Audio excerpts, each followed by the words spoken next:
except for doon sa binanggit yung pangalan ko. Okay, so ito no, doon sa fourth, at in-emphasize pa, Madam Chair, Mr. Chair, for the sake of exposure.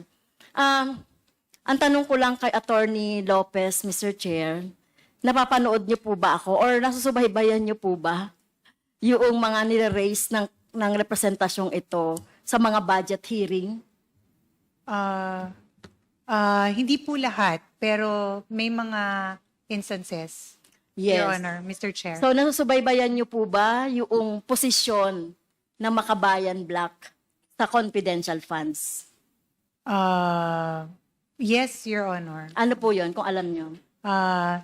That certain agencies should only be given, should only be allotted confidential funds. Not all agencies. Am No. I right? I'm sorry. Medyo kulang. So, ang posisyon po ng Makabayan dyan, pati ng kinatawang ito, ay i-abolish talaga ang confidential funds. Dahil, eto na nga, no? This is it. Nakikita na natin kung paano nagagamit, no? O paano siya nami-misuse. Based naman dito sa mga nakikita na natin. Okay, so sinasabi ni Attorney Lopez, Mr. Chair, for the sake of exposure. So ano po yung ibig sabihin ng bakit parang in-emphasize nyo pa na ako ay ni-raise ko itong confidential fund for the raise of exposure. Anong tingin nyo mapapala ko na i-raise ko to for the sake of exposure? Respectfully, Your Honor, Mr. Chair, may I be recognized? You're recognized, Attorney Lopez. Thank you, Sir Chua. Ma'am, as mentioned earlier, the letter that we have submitted is a mere request to the Commission on Audit. Yeah. It is a simple statement of our position, given that there is a ongoing audit investigation on the confidential funds. No, you are not responsive, Mr. Chair, Okay. doon sa tanong ko. So anong mapapala ko lang doon sa sinasabi nyo na, at in-emphasize nyo pa for the sake of exposure. No? The only purpose mentioned is to expose to the public the use of confidential funds. So the only purpose ay expose ko lang yan. Tingin mo wala akong dahilan bakit natin nire-raise itong confidential funds. Hindi naman po, Your Honor. Ito lang po yung position namin as an office. Hindi naman namin sinasabi na wala po kayong purpose. Except, To expose it. no, in this case kasi, Your Honor, the premise is that hindi pa po final yung findings ng audit investigation. So, we feel that it was not the right time to release it because it was inconclusive. It was not final. Okay. Yun naman po. But it is not to say, Your Honor, that you have no purpose. Yes. Really, at the Oo. end of the day, meron po kayong position. I understand that as member of the Makabayan. Sorry, Your Honor. Makabayan Block. Yes. As member of the Makabayan, mula pa nung panahon ni former representative sa Turo Ocampo, against na kami sa mga confidential funds, sa mga iba't ibang funds na walang control, no, yung ating taong bayan. Kaya yung pag-expose natin ng confidential funds, hindi lang yan sa panahon namin. At nakita naman natin yung mga experience niyan. Instead, di ba, kung meron tayong confidential funds, ibigay yan doon sa mas tangible na mga projects, mapapakinabangan ng taong bayan, di ba? So, yun po yung ano namin doon. At hindi yung dahil in-expose lang natin. Kasi meron din kasing statement si Vice President with due respect na ginamit itong confidential funds, no? At napag-usapan namin with the speaker. Walang ganon. For the record, Mr. Chair, no? Walang ganon na etong confidential funds, kaya daw in-expose ni France o kaya in-expose ng Makabayan dahil meron kaming kontsabahan ng speaker or leadership. Walang ganon, no? Nakita niyo naman, no? bakit natin expose ito? Dahil may nakita tayong notice of disallowance at bukod pa dun sa purpose natin na syempre hindi dapat nagkakaroon ng confidential funds. So, yun po, no? Para on the record, malinaw lang yung posisyon ng Makabayan at ng kinatawang ito dito sa confidential funds at walang kinalaman si Speaker, with due respect, no, kung bakit namin ine-expose yung confidential funds. O baka naman isipin na naman ni Vice President na pinagtatanggol natin ng Speaker. Wala pong ganon. No? Dito sa Kongreso, magkakaiba man kami ng position dito sa Kongreso, we respect each other's political position, political belief, no? So, talagang ganun na, kasi iba-iba talaga pinanggagalingan. Okay, so gusto ko lang malaman, gusto ko lang di ba? Gusto ko lang din linawin yung point na yon. Well,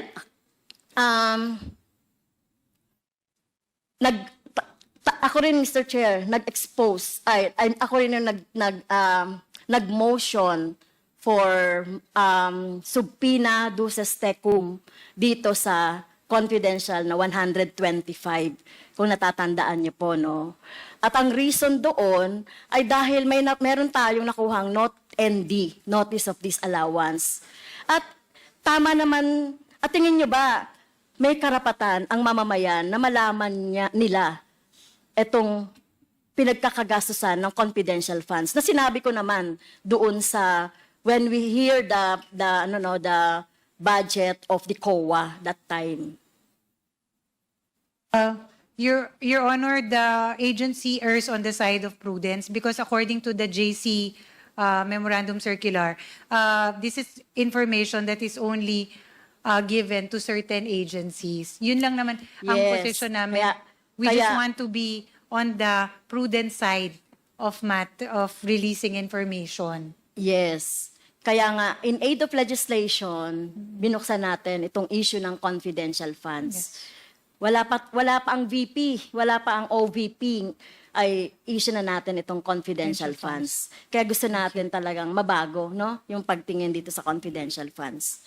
Okay, Mr. Chair, nung titinanong natin during the budget hearing of the OVP, yung tungkol sa, ako yung first na nagtanong doon sa budget hearing ng budget ng OVP. Did you remember that, Mr. Chair? Nandun ka sa likod ni VP. Opo, Oo, yes, nandun yes. ka sa likod ni VP. At talaga namang hindi ako satisfied kasi wala naman siyang sinagot. 2 linya lang yung mga sinabi niya, di ba? So, hindi ako satisfied talaga. Okay, Mr. Chair. So, yun lang, no? Gusto ko lang linawin yung ano ba yung position namin sa confidential funds? Ano ba yung papel dito ni Speaker? No, walang papel whatsoever si Speaker doon sa pag-ano namin, pagbusisi namin sa confidential funds. Hindi lang naman OVP. Kung mapapakinggan nyo ko, ang Makabayan, hindi lang confidential funds ng OVP ang kinikriticize namin. Tama? Okay, so, Mr. Chair, kanina pa kasi, na tinatanong natin si Attorney Lopez na sinasabi niya parang wala siyang alam sa confidential funds. Not until na sinabi ng ating si DS Suarez, yung tungkol dun sa 2 letter. Nang ibig sabihin, meron siyang alam kahit papaano dito sa confidential funds. Pero kung di pa binrought out itong letter na to, na talagang kayo yung nakapirma dito, ay talagang mukhang pangangatawanan ninyo, na wala talaga kayong alam. Tama ba yung impression ko? Your Honor, wala po talaga akong alam as regards the disbursement, utilization. Hindi. Hindi yun. Yung the whole, yung confidential funds. Kasi parang sinasabi mo kanina na labas ka doon sa confidential funds. Kasi from budgeting, kasi tinanong ko nung last meeting, si Mr. Tendo, Rabago, napag-usapan naman talaga ito, yung 125, na pagre-request, nung 125. So may alam ka doon. Siguro ma'am, for the record, Mr. Chair, Your Honor, Mr. Chair. Yes, Oo. please continue, Ayun lang Attorney po yung Lopez. point of clarification. Ang point of clarification is that I am aware that in the budget of the OVP, meron po tayong confidential funds. Ang wala lang po akong direct or personal information is as regards the utilization, disbursement of Well, the set fund. I respect your Yun po your yung- answer to that. May clarification. Pero Oo. you respect me also na hindi ako naniniwala. I understand, Your Honor. So, so naniniwala ka ba na yung confidential fund is a public fund? It is not private. Yes, Your Honor. Okay. So lahat po ng public fund, according to the law, ay ino-audit yan. At tinitignan kung saan ginamit at dapat alam din ng bayan, ng taong bayan, saan niya napunta. Yes, Your Tama. Honor. Oo. Kaya walang confidential na nga, kino-confidential pa natin no, yung paggasta nito. At sinasabi natin, kaya gusto natin baguhin yun eh. Kung magtutuloy pa rin yung confidential fund, hindi lang dapat speaker, hindi lang dapat Senate President, hindi lang dapat agency ang nakakaalam nitong utilization ng confidential funds. At doon tayo nang gagaling, mabago yung mga no. But of course, ang position namin, i-abolish yan. Okay, Mr. Speaker, dahil dito sa sulat na to, Mr. Speaker,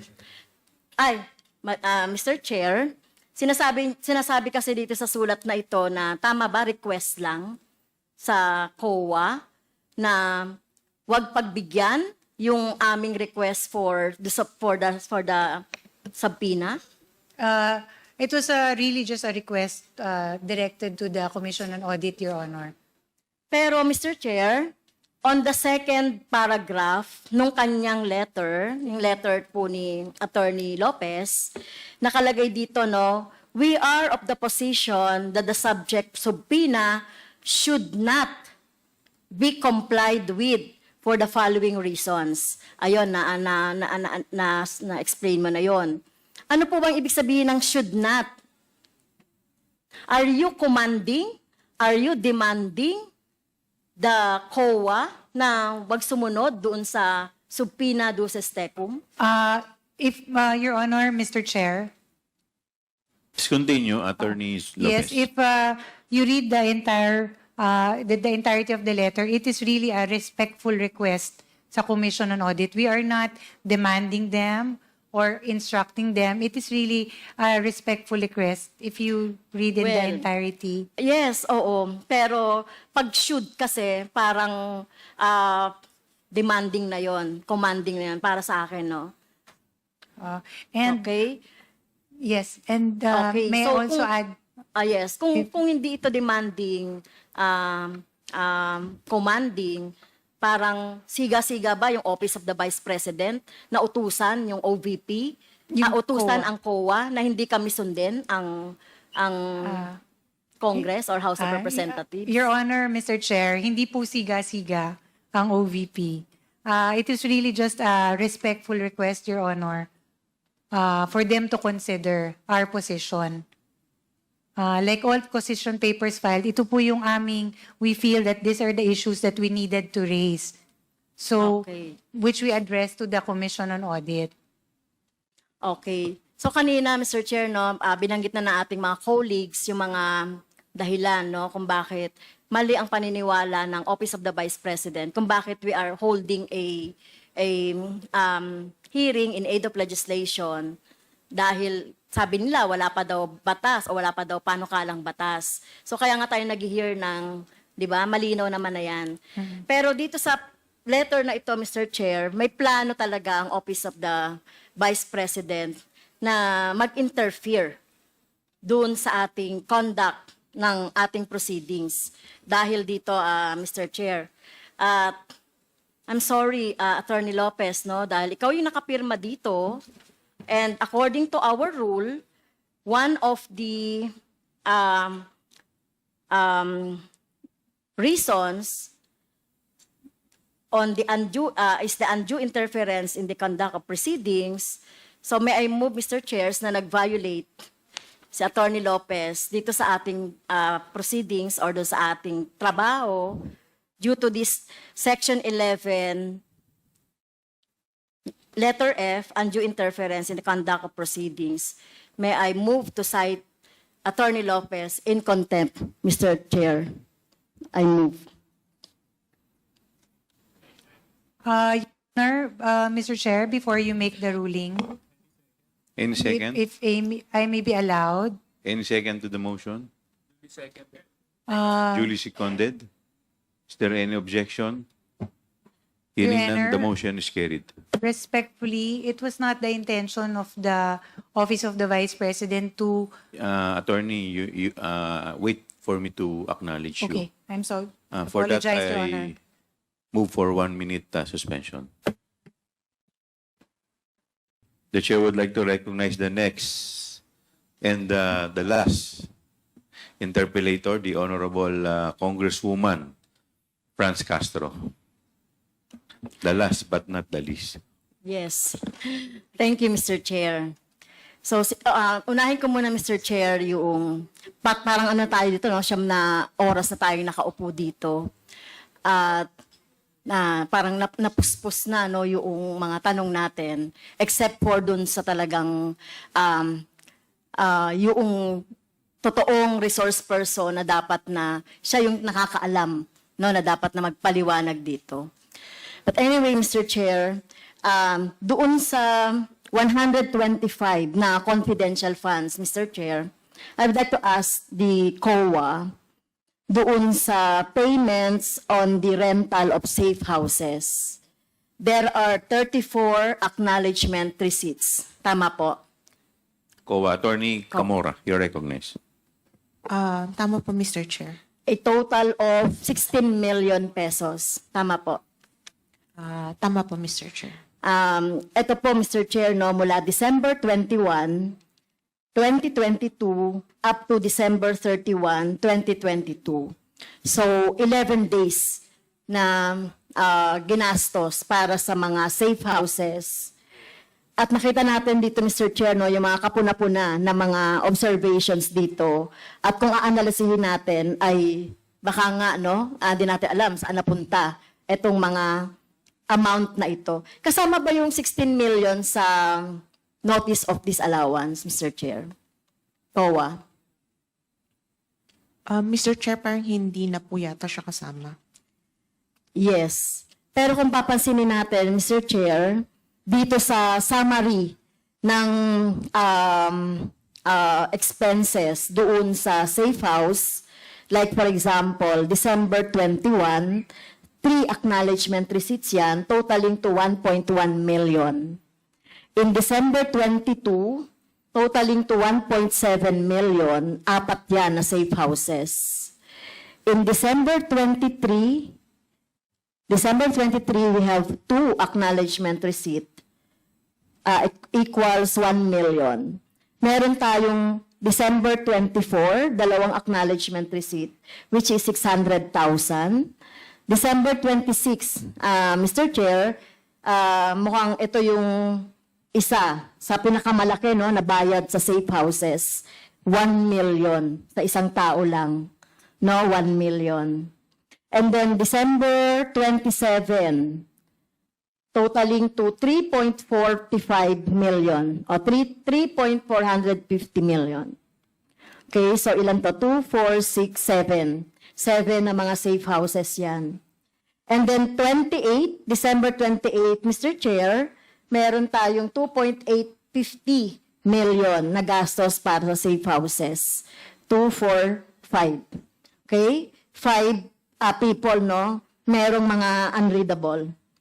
Okay, in December 29, Mr. Chair, meron tayong 2.450 million. December 30, 2 po, Mr. Chair, 1.1 million. December 31, 500 million. By the way, take note, December 28, merong 1 million na safe house. No, 2 total doon. And then undated, merong 250,000, Mr. Chair. So meron dito, Mr. Chair, no, may mga pangalan. Okay? May mga pangalan yan. Pero merong unreadable, 8 yan na mga unreadable, merong hindi permado. So, ang tanong ko po sa COA, hindi nyo ito nasama no, sa notice of disallowance. Pero halimbawa po, etong December 21, merong 500 pesos na ibinayad sa araw na yon para sa safe houses. Tingin niyo po ba makatotohanan yon? Ilang bang safe houses yon? Isa? Ilan po? Nandoon ba sa report? Wala po, Mr. Chair. Kung ano po yung nasa acknowledgement receipt, Yung sa po yung, 34. yun po yung information. Available. Wala siyang breakdown kung ilang mga safe houses yon. Wala po, Mr. Chair. 500,000 isang. So we assume, Mr. Chair, isang safe house yan. Yes, You Mr. assume? Chair. So you assume isang safe house yan. Yes, Mr. Chair. Etong December 26, 1 million. So you assume isang safe house din yan. Yes, Mr. Chair. Etong December 28 na 1 million, you assume din na isang safe house yan. Since wala pa talagang Okay. indication. December 29, 750,000. Isang safe house din yan. Tama? Yes po. Wala nga pong indication sa Yes. acknowledgement receipt. So, hindi niyo sinama ito sa notice of disallowance? Hindi ba kayo nagtaka dito sa mga amount na ito na, Mr. Chair, ito lang kahit na 250,000, makakabili ka na ng isang bahay doon, di ba? Pero rent ng safe house. So, ano ba ibig sabihin ng rent ng safe houses? Anong kasama doon? Rentals and incidentals po based on the joint circular. Rentals of safe houses, Mr. Chair. Okay, yung rental. Sa isang araw, 1 million. Kasama doon yung mga incidentals. Yes, Mr. Chair. So, hindi kayo nagtaka doon? At You that just time- accepted the acknowledgement receipt on face value. Yes, Mr. Chair. At Yes, that so time po, yun ang problema natin dyan, Mr. Chair. Did you attempt na mag-imbestiga po dito? Kahit na sa isang sa isang date lang, nag-attempt po ba kayo na tukuyin itong mga to? Mr. Chair, at that time, hindi po na-raise naman po na red flag siya sa amin. But then, yun nga po, as you have stated kanina, based on inputs din po sa mga hearings, part po ng magiging review namin is itong sa safe house rentals and maybe subject to supplemental NS or ND po. Yes, kasi dito kasi parang hindi ka panipaniwala din eh. May impossibility Yes, na may Mr. ganyang Chair. rerentahan ka ng house with those amenities, kung talagang may mga special amenities yan, yung informant i-house mo Apo. sa ganyang kagarbo. Opo. At that Na- time po kasi ang idea po yata ng auditors is yung safety ng mga iha-house sa safe house, yung immediate na yung matatransfer po sila in case ma-compromise po sila. So at the time po, ganun po yung mga idea. But yun nga po sabi namin na we will look further po. Well, malinaw yung sa JC, di ba? Rental of Rental. safe houses. Wala pong nakalagay doon nung pagsisafety nung kanilang rental. Yes. So specific naman nung nakalagay sa JC. Kaya inaano natin dito with all the amenities, yung physical na bahay yan or rent. So masyadong malaki, no? Yes, So kailangan natin. Mr. Chair, etong mga nakalagay na mga pirma, mga pangalan na ito, pwede po natin, may I move that we could check this with the PSA kung existence ba ito.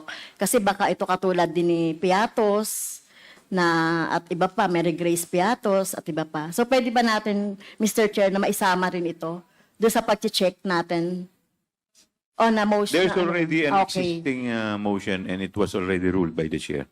Okay, thank you, Mr. Chair. No? At saka itong mga unreadable na ito. Paano kaya, Mr. Chair, itong mga unreadable na to? Sa COA po.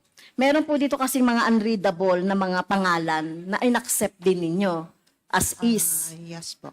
So ano pong recourse nyo doon? Pag-aaralan po namin, Mr. Chair, kung paano namin po mahigpitan po yung sa DEPs. So Sa kukunin nyo yung pangalan? documentary evidence of payments. Kukunin nyo yung pangalan?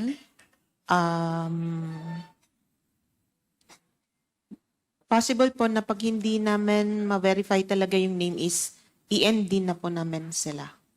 Ano ibig sabihin? Okay. END. I-part po Okay. na ng Thank notice you. of disallowance. Okay, thank you. At saka ito din kung existing itong mga pangalan na ito. Opo. Okay, so 16 million din yan. Okay, next. Kumusta po si Attorney Lopez? Kasi tayo kayo ng tayo.